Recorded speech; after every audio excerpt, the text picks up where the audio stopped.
नमस्कार मित्रांनो. कोरोनासारख्या महाभयंकर जैविक संकटात आपण सर्वजण सापडलो आहोत. त्यामुळे आपल्याला प्रत्यक्षात भेटून वर्गात तास घेता येत नाही आहे. आपले शैक्षणिक वर्ष वाया जाऊ नये किंवा शैक्षणिक वर्ष खंडित पडू नये या उद्देशाने आपण या नवीन तंत्रज्ञानाचा सोशल मीडियाचा वापर करून आपण त्या सोशल मीडियाच्या माध्यमातून आपल्या अभ्यासक्रम शिकवण्याचा आपण प्रयत्न करत आहोत. मित्रांनो, सर्वप्रथम शैक्षणिक वर्ष 2020 आणि 21 वर्षामध्ये मी आपलं सर्वांचं स्वागत करतो. आज आपण BSc द्वितीय वर्षातील सत्र तिसरे या सत्रातील अक्षरविद्या या अभ्यासपत्रिकेची माहिती पाहणार आहोत. आपल्याला या तिसऱ्या सत्रामध्ये अक्षरविद्या ही जी अभ्यासपत्रिका अभ्यासायची आहे त्या अभ्यासपत्रिकेचे एकंदरीत स्वरूप कशा पद्धतीचं आहे, कोणकोणत्या घटकावर आपल्याला अभ्यास करायचा आहे, कोणकोणत्या घटकावर आपल्याला कशा पद्धतीने प्रश्नपत्रिकेचे स्वरूप असणार आहे, या सर्वची माहिती आपण या प्रस्तुत व्हिडिओमध्ये आपण पाहणार आहोत. तर आपल्या अभ्यासपत्रिकेचं नाव आहे अक्षरविद्या. मित्रांनो, हा जो काही अक्षरविद्या नावाचा जो अभ्यासक्रम आहे या अभ्यासक्रमाचा मूळ उद्देशच आहे की मध्ययुगीन आणि आधुनिक मराठी गद्य आणि पद्य यांची ओळख विद्यार्थ्यांना व्हावी या उद्देशानं या अभ्यासपत्रिकेमध्ये काही गद्य हे आधुनिक वाङ्मयातले आहेत तर काही हे मध्ययुगीन काळातले वाङ्मय लावण्यात आलेले आहेत. तर पद्यामध्ये सुद्धा तसंच आहे. काही मध्ययुगीन पद्यांचा आपल्याला अभ्यास करायचा आहे तर काही आधुनिक गद्यांचा सुद्धा आपल्याला अभ्यास करायचा आहे. तर हा जो काय अक्षरविद्या नावाचा जो अभ्यासपत्रिका आहे या अभ्यासपत्रिकेमध्ये 3 विभाग केलेले आहेत. एक म्हणजे गद्य विभाग, दुसरा आहे पद्य विभाग आणि तिसरा आहे व्याकरण विभाग. तर सुरुवातीला आपण बघू की गद्य विभागामध्ये आपल्याला कोणकोणत्या घटकावर आपल्याला अभ्यास करायचा आहे. तर गद्य विभागामध्ये आपल्याला एकंदरीत 8 गद्यांचा अभ्यास या आपल्या तिसऱ्या सत्रामध्ये आपल्याला अभ्यास करायचा आहे. तर 8 गद्यामध्ये पहिला गद्य आहे, हा गद्य मध्ययुगीन काळातला गद्य आहे की ज्या गद्याचं नाव आहे हत्तीचा दृष्टांत. हा हत्तीचा दृष्टांत नावाचा जो पाठ आहे तो पाठ दृष्टांत पाठ नावाच्या ग्रंथातून घेण्यात आलेला हा पाठ आहे. तर दुसरा आपल्याला गद्य अभ्यासायचा आहे तो म्हणजे संत गाडगेबाबा यांचं कीर्तन आपल्याला अभ्यास करायचं आहे. तिसऱ्या प्रकरणामध्ये आपल्याला डॉक्टर APJ अब्दुल कलाम यांनी लिहिलेला जो अग्निपंख नावाचा जो ग्रंथ आहे या पुस्तकातील आराधना या नावाच्या शीर्षकाचा आपल्याला पाठाचा अभ्यास करायचा आहे. चौथं प्रकरण आहे तो म्हणजे J.G. वाडेकर नावाच्या लेखकाने लिहिलेलं डॉक्टरी सत्यकथा नावाचं आपल्याला प्रकरण अभ्यासायचं आहे. राजा ढाले या लेखकाने लिहिलेलं थेरबन नावाचा पाठ आपल्याला अभ्यासायचा आहे. तर 6वा प्रकरण आहे तो म्हणजे विदुर महाजन या लेखकाने लिहिलेलं भ्रष्टाचाराविरुद्ध लढा या कथेचा आपल्याला अभ्यास करायचा आहे. तर 7वं प्रकरण आहे, 7वं गद्य आहे तो म्हणजे प्रकाश खरात या लेखकाने लिहिलेले अक्षराची पहाट या प्रकरणाचा आपल्याला अभ्यास करायचा आहे.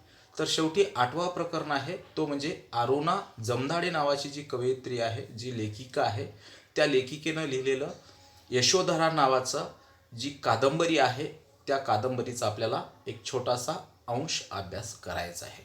अशा पद्धतीनं आपल्याला पहिला विभाग जो आहे तो गद्य विभाग आहे. या गद्य विभागामध्ये 8 गद्यांचा आपल्याला अभ्यास करायचा आहे.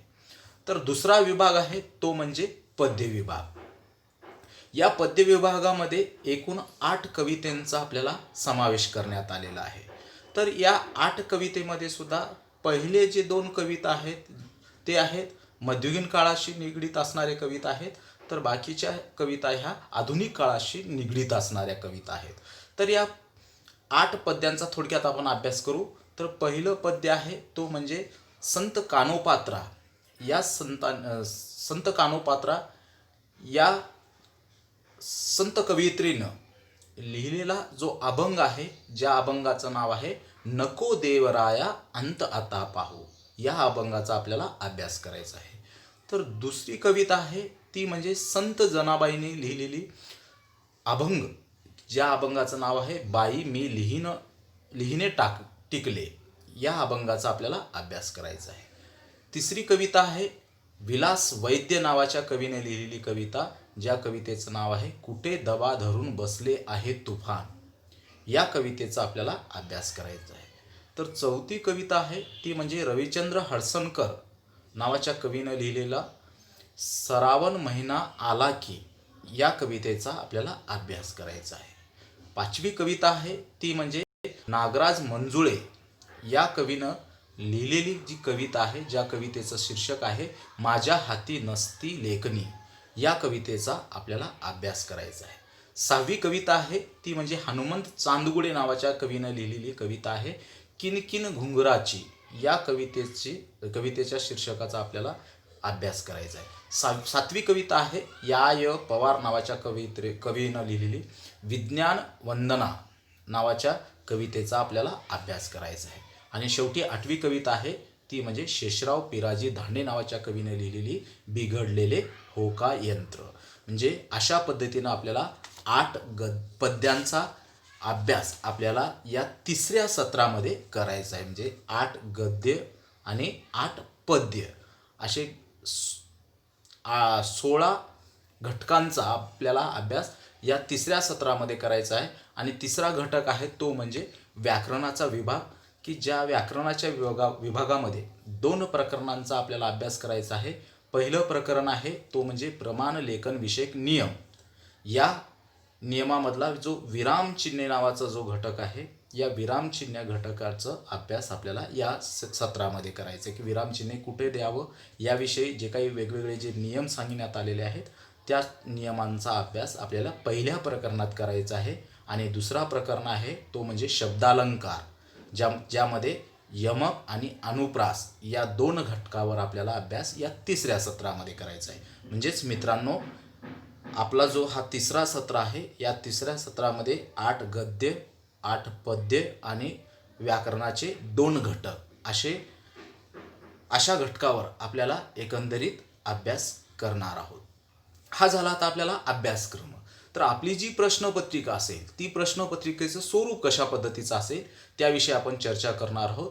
तर आपल्या तिसऱ्या सत्रामध्ये अक्षरविद्या नावाची जी अभ्यासपत्रिका आहे, ती अक्षरविद्या नावाची अभ्यासपत्रिका ही एकूण 75 गुणांसाठी असेल. हा पेपर जो आहे तो हे पेपर एकूण किती गुणांसाठी असेल? 75 गुणांसाठी असेल.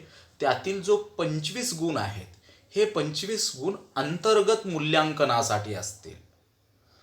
अंतर्गत मूल्यांकनासाठी किती गुण असतील? 25 गुण असतील.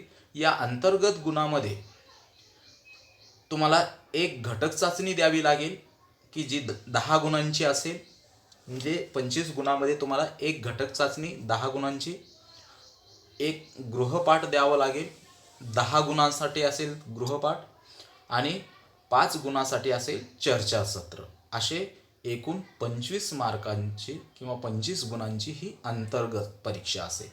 म्हणजे घटक चाचणी 10 मार्क, गृहपाठ 10 मार्क आणि चर्चासत्र 5 मार्क, असे एकूण 25 गुणांची अंतर्गत परीक्षा तुमची असेल. तर नंतरची जी 50 मार्काची जी परीक्षा असेल ती असेल सत्रांत मूल्यमापन. म्हणजे तुम्हाला विद्यापीठाकडून घेण्यात येणारी जी परीक्षा आहे ती किती मार्काची असेल? 50 गुणांची असेल. तर आता या 50 गुणांच्या परीक्षेमध्ये प्रश्नांचं स्वरूप कसं असतं याविषयी आपण थोडक्यात माहिती करून घेणार आहोत. तर 50 गुणांच्या या प्रश्नपत्रिकेमध्ये पहिला जो प्रश्न आहे तो पहिला प्रश्न सोडवणं अनिवार्य असेल. हा पहिला जो प्रश्न आहे तो अनिवार्य आहे. या पहिल्या प्रश्नामध्ये 2 गट केलेले आहेत, 2 विभाग पाडलेले आहेत, अ विभाग आणि दुसरा आहे ब विभाग. आणि हा पहिला प्रश्न जो आहे तो 10 गुणांसाठी असेल. यामध्ये 2 विभाग केलेले आहेत, अ विभाग आणि दुसरं ब विभाग. आता या अ विभागामध्ये टिपासाठी असेल. काही टिपा विचारलेल्या आहेत तुम्हाला. 3 टिपा विचारलेल्या आहेत आणि त्या 3 टिपांपैकी तुम्हाला एक टिपा सोडावी लागेल. म्हणजे 5 गुणासाठी हा टिपा असेल. म्हणजे पहिला जो विभाग आहे अ विभाग, या अ विभागमध्ये 3 टिपा विचारलेल्या आहेत. त्या 3 टिपापैकी तुम्हाला एक टिपा सोडवायची आहे आणि ती त्यासाठी असेल 5 गुण. आणि विभाग ब आहे तो म्हणजे MCQ विचारले जातील. 5 MCQ प्रश्न आहेत. त्या 5 MCQ विचारले जातील आणि त्यासाठी तुम्हाला 5 गुण असतील. म्हणजे पहिला प्रश्न हा किती मार्कासाठी असेल? 10 गुणांसाठी असेल. आता उरलेले जे 4 प्रश्न आहेत, तर प्रश्न क्रमांक 2 ते प्रश्न क्रमांक 5 ह्या प्रत्येक प्रश्नाला एक एक पर्याय आहेत. म्हणजे प्रश्न क्रमांक 2 मध्ये 2 प्रश्न विचारले जातील. त्या 2 प्रश्नापैकी तुम्हाला एक प्रश्न सोडवावा लागेल. प्रश्न क्रमांक 3 त्यामध्ये सुद्धा 2 प्रश्न विचारले जातील आणि त्या 2 प्रश्नापैकी तुम्हाला एक प्रश्न सोडवायचा आहे. प्रश्न क्रमांक 4 यामध्ये सुद्धा 2 प्रश्न विचारले जातील. त्यापैकी तुम्हाला एक प्रश्न सोडवायचा आहे. आणि प्रश्न क्रमांक 5 यामध्ये सुद्धा 2 प्रश्न विचारले जातील. त्यापैकी तुम्हाला एक प्रश्न सोडवावा लागेल. आणि प्रत्येक प्रश्नाला हे 10 गुणांसाठी आहे. आणि हे सगळे प्रश्न क्रमांक 2 ते प्रश्न क्रमांक 5 हे सर्व प्रश्न कसे असतील? दीर्घोत्तरी प्रश्न असतील. म्हणजे पहिला प्रश्न मध्ये अ विभाग टिपा द्या आणि ब विभाग MCQ असतील 10, 5 5 10 आणि उरले प्रश्न क्रमांक दुसरा पासून ते प्रश्न क्रमांक 5 हे प्रत्येक 10-10 मार्कासाठी दीर्घोत्तरी प्रश्न असतील. म्हणजे हे 40 आणि वरचे 10 अशा पद्धतीने एकूण 50 गुणांची तुमची ही प्रश्नपत्रिका असेल.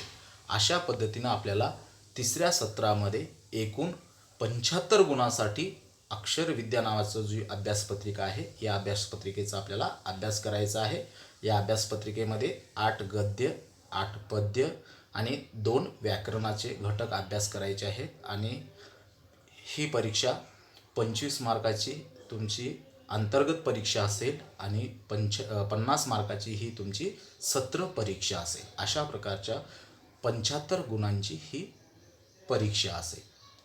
तर विद्यार्थी मित्रांनो, आपण पुढील व्हिडिओमध्ये आपल्या पहिल्या गद्यातील पहिला जो प्रकरण आहे हत्तीचा दृष्टांत, या हत्तीच्या दृष्टांत या पाठावर आपण सविस्तरपणे अभ्यास करणार आहोत. तोपर्यंत नमस्कार, धन्यवाद.